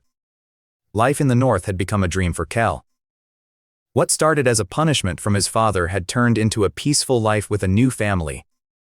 3 elves and Momo the white bear. He could travel to the city for supplies and earn money by selling his excess mana or visit Yanit to learn expert survival and crafting. He was so happy that when the idea of traveling outside the north first came up, he wasn't even that interested. The suggestion came during a routine supply run to Sita's shop. Kael and Elara were heading to the fireplace station to go home after shopping. The station was busy as usual, filled with people using the transportation service. A young dwarf named Lup, who worked there and had become a friend, greeted them and mentioned that the manager Borin. In the back break room, Borin greeted them warmly.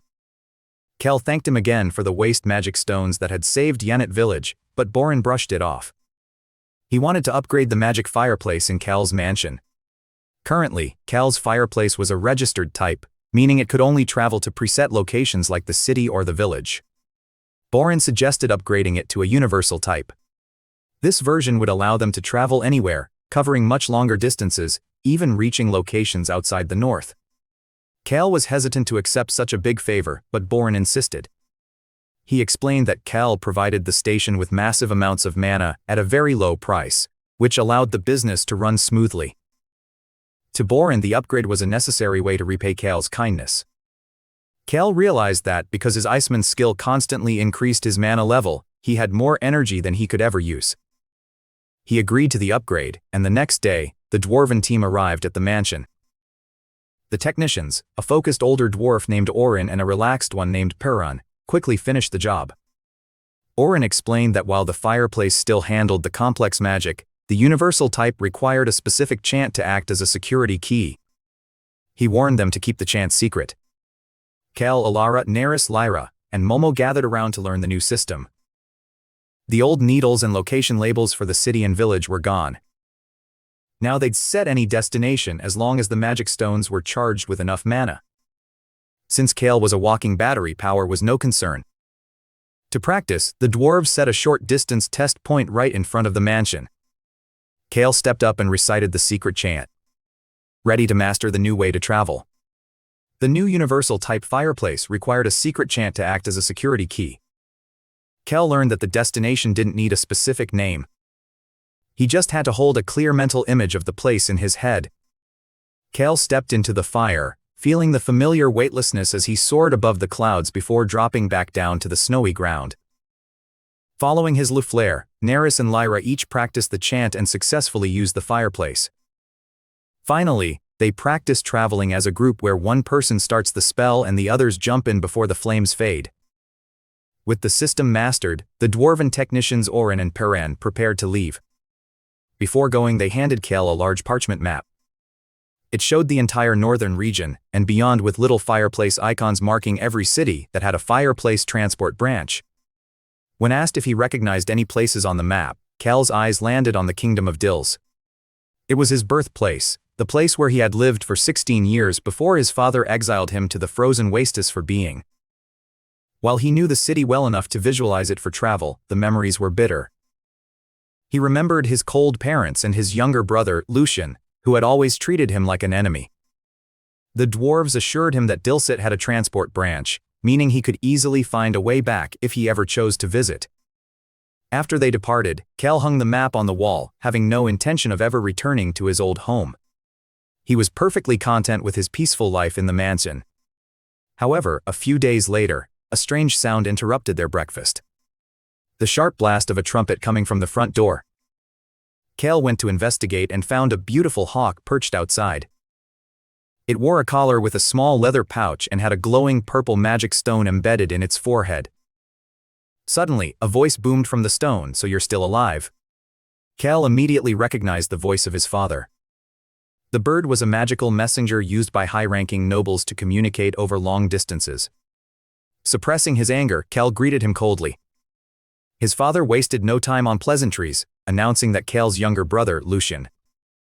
His father commanded Kael to return home immediately to discuss the future of the Grey God family. He instructed Kael to open the pouch on the hawk's neck, which contained a parchment inscribed with a one-time teleportation circle. Without waiting for a reply, the magic stone dimmed, and the hawk flew away. Kael returned inside and explained the situation to the girls. They looked worried, knowing how badly his family had treated him, but Kael tried to stay calm. He decided to get the meeting over with as quickly as possible so he could return to his real home in the north. Since Delut had a fireplace station, he promised the girls he would be back soon and used the teleportation scroll to vanish from the mansion. Kael arrives at his family mansion and meets his father Garrick along with his mother and younger brother Lucian. The atmosphere is cold and Kael notices the arrogant look on Lucian's face. Garrick wasted no time praising Lucian for graduating early and obtaining a second skill. He announces that since both sons are now official mages, they must decide the future of the family's estate.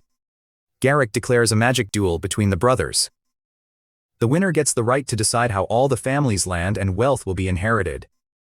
As preparations for the duel begin, the mansion fills with guests, including noblemen and officials from the Magic Academy.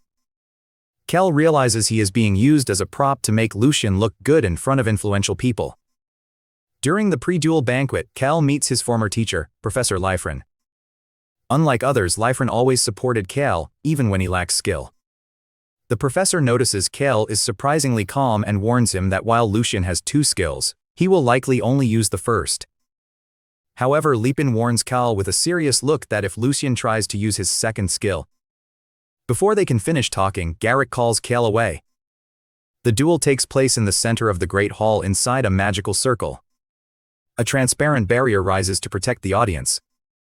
Lucian whispers to Kael that he is going to humiliate him in front of everyone. Once the official gives the signal, the duel begins. Lucian immediately attacks by summoning purple flames that take the shape of a pack of wool. Lucian is confident, assuming Kael is still weak or has a useless skill. He doesn't know that Kael gained the powerful Iceman skill in the frozen north. As the fire wolves leap toward him, Kael simply waves his arm. Instantly, the flames freeze solid, turning into beautiful ice statues midair. Lucian is shocked and stumbles back in disbelief. Kael mocks him, asking if he really thought he was the only one who could use skills, leaving Lucian trembling with confusion and rage. Lucian panics and tries to summon more fire, but Kael is much faster.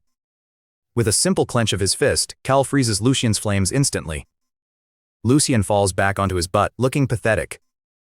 Kael approaches him and asks if he wants to continue, as the duel only ends if someone surrenders or is knocked out. Enraged, Lucian creates a sword made of fire. Even though weapons are banned, magic-created ones are allowed. Even though fire usually beats ice, Kael's shield doesn't get a single scratch. Instead, Lucian's fire sword flickers and becomes unstable every time it hits the ice. The gap in their skill levels is huge. Kael earned his power by surviving the deadly northern cold while Lucian is just throwing a tantrum. Kael tells him to give up, but Lucian keeps swinging wildly until his fire sword completely vanishes. Lucian tries to summon fire again, but his hands are shaking so much from Kael's cold air that he can't even make a spark. Kael asks him to surrender, but Lucian just starts laughing like a crazy person. He mumbles about how his plan failed and how he was supposed to win with his first skill. Then his voice changes into something creepy. He begs his parents for forgiveness and says he has to use his second skill to win.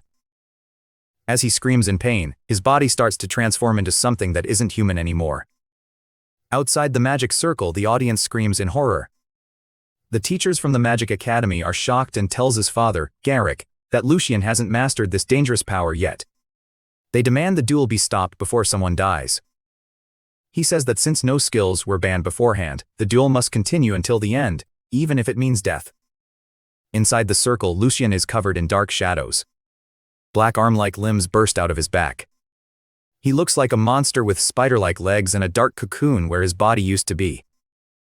The demonization skill lets a dark entity take over the user's body to cause destruction. Kael looks at the audience, but since no one is stopping the fight, he realizes he has to finish this himself. The monster lets out a terrifying roar and lunges at him with incredible speed. Kael knows his regular ice shield won't be enough. He goes all out using everything he learned in the north. He instantly transforms the entire dueling area into a frozen wasteland, making it snow inside the circle. The noblemen and mages in the crowd are stunned. Changing the environment like that takes a massive amount of mana, proving Kael is actually a genius. Kael then creates a giant ice golem. The monster's black arms stab into the golem, but can't get through its thick body. Kael commands the golem to push forward, using its raw strength to overwhelm the demon. The teachers who were worried before are now impressed by Kael's strategy. It uses its limbs to trip the golem, nearly knocking it onto Kael. Kael quickly summons a second, smaller golem to prop up the first one. Taking advantage of the distraction, Kael slides under the first golem to get close to the demon's main body. At that moment, the black cocoon bursts open and Lucian emerges, but he looks like a nightmare. His skin is gray, his hands have sharp claws, and his lower body is now a snake tail. His eyes are glowing purple with fangs sticking out of his mouth. A specialist whispers to Garrick that the longer Lucian stays in this form. Garrick, worried about the family's reputation, refuses to stop the fight. Lucian lunges at Kael with the speed of a snake. Kael tries to dodge, but the sharp claws rip into his shoulder. Despite the pain, Kael stays calm and swings his ice sword to keep the monster back. The demon Lucian licks his lips and screams that he is finally the strongest. He rants about how he always hated Kael just for being the older brother. Kael tells him he never looked down on him, but he knows he's in trouble. The monster is way too fast, and if he gets hit again, could be fatal. Driven by pure hatred, Lucian loses every bit of his humanity. His mouth tears open as he laughs like a monster, promising to rip Kael apart. He moves so fast that Kael can't even activate his skills before his side is slashed open. Kael is completely toyed with, getting cut on his knees, arms, and back. Finally, a claw grazes Kael's neck, causing blood to spray everywhere. In a dreamlike state, Kael sees his past self nearly dying in the north. The moment he first unlocked his Iceman skill, he realizes meeting Elara, Neris, and Lyra, and remembers the happy life they built together. In this vision, the girls are sitting with him, enjoying tea in their peaceful home. Kael realizes how much he has achieved and how much he loves his new life. He tells the girls he has to go but promises to return. With that resolve, he snaps back to reality. The demon Lucian is holding Kael up by his hair, thinking he has already won. However, the moment he touches Kael, his clawed arm freezes solid. He was waiting for the demon to drop its guard. Kael quickly freezes the demon's other arm and its snake-like tail. The demon is horrified to see that the fatal wound on Kael's neck has been sealed shut with ice. Kael holds an ice sword to the monster's throat. Terrified, the demon begs for its life, offering to become Kael's servant. Kael ignores the offer and demands the demon admit defeat. The monster screams its surrender just as the magical barrier dropped.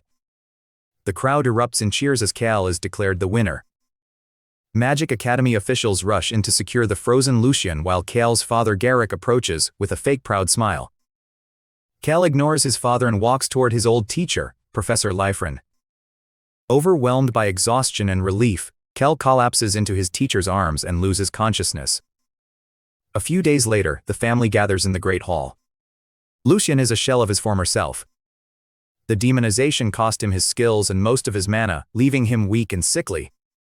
His parents have completely lost interest in him now that he is useless.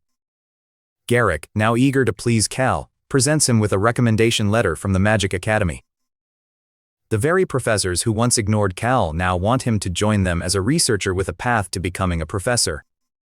Garrick then asks Kael how he wants to handle the family heir. To everyone's shock, Kael announces that he wants to give all the land and wealth to Lucian. Lucian must swear never to harm Kael or his friends again. Whether through duels, assassins, or any other means, Lucian must promise to leave Kael and his people alone forever. Lucian will manage all the family lands and wealth. But if he ever breaks his promise of peace, everything must be returned to Kael. Seeing Kael's incredible power, his parents Garrick and Iceland pull a complete 180. He knows they are only acting this way because he's now a valuable asset. When Garrick laughs off the idea of Kael leaving, Kael coldly confirms he has no intention of staying in a house that meant to abandon. He points out that since they were so set on Lucian being the heir before the duel, they should stick to that plan. Garrick and Iceland try to claim they were only strict to make him a better mage, but Kael shuts them down. He tells them the only thing he's actually thankful for is the useless frozen estate they gave him earlier. To them, that land is a wasteland, but to Kael it's the only place he feels at home. He tells his father he'll continue to grow his strength in that harsh environment, just as they supposedly want it. Lucian, looking pale and weak, suddenly chimes in greedily, agreeing to take over the estate. This causes Garrick to snap, calling Lucian a loser who isn't fit to lead. Kael interrupts, reminding his father that he publicly swore the winner of the duel would decide the heir. Breaking that vow would shame the family name forever. Realizing he's trapped by his own words, Garrick slumps in defeat as the official prepares the legal documents to make the arrangement permanent. As Kael packs his bags to leave, he bumps into Lucian in the hallway. Lucian is now using a cane and looks terrified, but he tries to fake a friendly smile, acting as if they are close brothers again. He remembers how Lucian used to kick him and insult him when he was down. Kael grabs Lucian by the collar, scaring the life out of him. He warns Lucian to never cross him again or the consequences will be much worse than just losing a duel. As Kael walks away, Lucian collapses in fear. Back in his private room, Garrick is furious, feeling like Kael has basically dumped the entire family. Iceland tries to stay calm, planning to butter up at dinner to change his mind. They see him as their golden goose who can bring the family fame and power. Their plans are ruined when a servant brings a letter from Kael. He's rejected the prestigious academy job and he has no intention of ever coming back. He tells them he's arranged for the legal papers to be sent later and wishes Lucian luck with the family burden. Iceland faints from the shock while Garrick screams in rage, realizing they've lost their most powerful son for good. Meanwhile, Kael arrives at the local fireplace transport shop. The dwarf staff there treat him like a VIP, having heard rumors about him from their colleagues in the north. He skips the long lines and heads straight to a private fireplace. With a simple chant and a clear picture of his snowy home in his mind, Kael steps into the flames. The sight of his lonely mansion in the middle of the white fields is a huge relief after the drama with his family. The familiar northern manor rises beyond the white fields, washing away every bitter memory of the Valeborn estate. Elara, Neris, and Lyra rush through the doorway, their bright faces telling Kael everything words cannot express. They pull him inside, surrounding him with the warmth his blood relatives never offered. The frozen wasteland once meant to become his grave has transformed into the paradise he built himself. With his chosen family beside him, Kael finally knows he has returned to his true home.